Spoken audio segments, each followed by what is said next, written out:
Bonjour Luce Bernard. Bonjour, et oui, moins d'une minute, ça y est. Voilà, au sommaire de votre journal des médias. Plein de petites infos, des records, une grève, une acquisition de Netflix, des arrestations après un reportage de Quotidien, et puis notre documentaire Coup de cœur diffusé ce soir sur France 3, et on finira avec les audiences d'hier soir en fin de journal. Mais on commence ce journal avec Koh-Lanta qui cartonne en replay. Oui, c'est un chiffre qu'on attendait puisque Koh-Lanta est passé du vendredi soir au mardi soir. Alors combien de téléspectateurs allaient préférer le replay plutôt que le direct ? Réponse, beaucoup. 1 200 000 en 7 jours pour être précise. C'est un très gros chiffre, c'est même un record pour un programme de flux, toutes chaînes confondues. Record forcément pour Koh-Lanta aussi. L'audience de la diffusion en direct était déjà très bonne en plus. Donc au total, 6 800 000 téléspectateurs ont regardé le lancement de cette saison anniversaire de Koh-Lanta en 7 jours. Écran noir en revanche pour beaucoup de chaînes sur la plateforme Twitch qui était en grève. Oui, une grève sur Twitch, cette plateforme qui permet à des streamers de diffuser des vidéos en direct et aux internautes de la commenter. Ces streamers étaient nombreux à appeler à une grève hier, à boycotter la plateforme pendant une journée.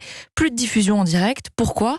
En fait, ils veulent être protégés contre les campagnes de harcèlement dont ils font régulièrement l'objet, des milliers de messages racistes, misogynes, homophobes et autres qui inondent ces discussions en direct. Parfois, ce sont même leurs informations personnelles qui sont divulguées par des comptes malveillants. Alors, ils réclament une vraie politique de modération. Réponse de Twitch, la plateforme les soutient évidemment et a annoncé travailler sur des améliorations pour la rendre plus sûre pour les créateurs. Mais vous avez dit évidemment, c'est pas toujours évident avec les plateformes. On a même fait des sujets là-dessus. Enfin, ce serait dur de pas les soutenir. C'est vrai. Des arrestations après un reportage de Quotidien. Oui, lundi, l'émission diffusait un reportage à Marseille, dans la Cité des Flamands. C'est un des plus gros points de deal de la ville. Le journaliste Asdin Ahmed Chaouch y a interviewé plusieurs individus masqués. Ils avaient expliqué contrôler l'entrée de la cité grâce à une barrière, une sorte de télépéage, ce sont leurs mots, pour les habitants, qui vise surtout à empêcher la police de rentrer d'après eux. Et ils avaient ajouté, vous voyez quand M. Macron fait sa loi, les gens autour de lui et toute la France écoutent et obéissent. Les gens qui veulent rentrer ici dans le quartier, ils font pareil, ils obéissent, mais on n'est pas mauvais. Reportage qui n'est pas du tout passé inaperçu auprès du ministre de l'Intérieur, Gérald Darmanin, qui a réagi hier en partageant l'extrait du reportage sur Twitter et en commentant aucune zone de non-droit sur le territoire de la République, à Marseille comme ailleurs, et il a annoncé dans la foulée l'interpellation de 4 interpellations et une saisie de drogue et d'argent. Et puis un nouveau record à la télévision. Alors vous vous souvenez Philippe, il y a quelques jours je vous parlais de Bruno, ce candidat des 12 coups de midi qui avait battu le record mondial du nombre de victoires à un jeu télé. Nouveau record battu hier par Bruno, toujours celui du plus grand nombre de participations à un jeu télé. Record mondial, encore une fois, avec 219 participations. Il détrône Marie-Christine, la candidate du jeu Tout le monde veut prendre sa place de France 2. Désolée Marie-Christine. Plusieurs infos en bref maintenant avec vous Louise. La première concerne Netflix. Oui, la plateforme diffusera la suite du film Massacre à la tronçonneuse. Oh, le son, l'illustration.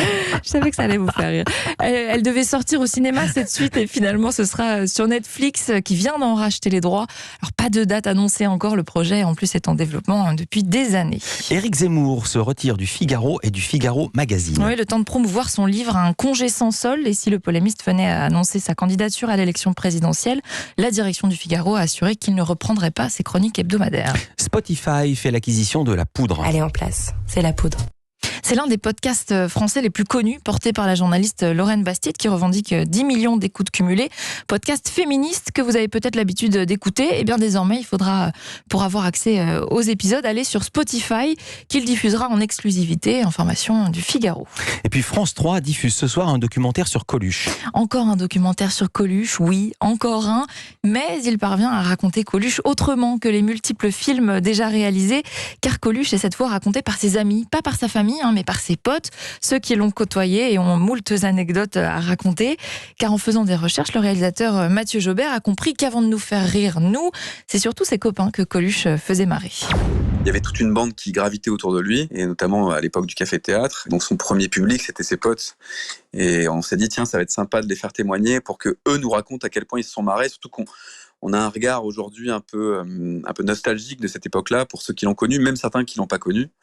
On avait l'impression qu'il y avait une espèce de liberté de ton un peu plus grande qu'aujourd'hui. Du coup, on avait envie qu'ils nous racontent cette époque qui a gravité autour de Coluche, dont il était un peu un pilier, mais on avait surtout envie de revivre un peu cette époque-là. Et c'est ce qu'on a fait en allant voir Gérard Lanvin, Junio, l'Ermite, qui ont pour certains habiter chez lui. Oui, c'est vrai qu'on découvre un peu ses amitiés, celle avec Gérard Jugnot notamment. L'acteur assure même la voix off du documentaire.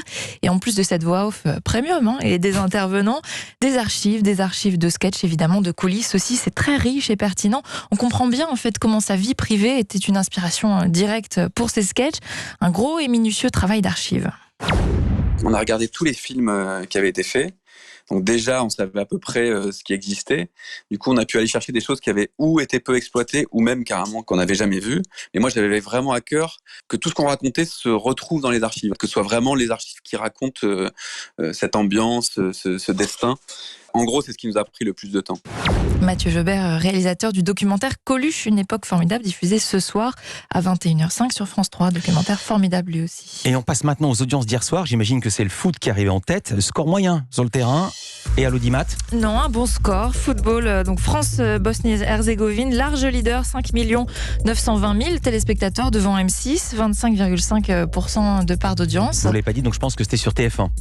Ah mais non, M6, le match. Je le dis. Je viens de le dire sur M6. Ah, j'ai cru que c'était devant M6, que M6 était deuxième. Vous m'écoutez pas, J'écoute pas comme il faut. 5 920 000 téléspectateurs devant M6, donc un bon score. Merci. Deuxième, là on va parler de TF1. Voilà. Ça y est ? Ouais, j'y suis, je remets tout. La série Good Doctor, c'était la suite de la saison 4. Les 2 épisodes inédits ont attiré 3 440 000 téléspectateurs, 14,6% de part d'audience. Alors c'est au coude à coude avec Astrid et Raphaël qui était diffusé sur France 2. 2 épisodes il y avait 3 280 000, je vais y arriver, téléspectateurs devant cette série, 14% de part d'audience. Et puis, si on regarde juste sur les premiers épisodes, c'était France 2 qui était devant par rapport à TF1, donc ça se joue vraiment sur la moyenne des deux. C'est vraiment au coude à coude. Merci beaucoup, Luce Bernard. Toutes ces infos à retrouver dans la newsletter Média, inscription gratuite sur europe1.fr. Elle se moque de moi ce matin. Non, c'est contagieux quand on accroche un mot. Vous avez absolument raison. À demain, Louise, pour un nouveau journal des médias. Culture Média.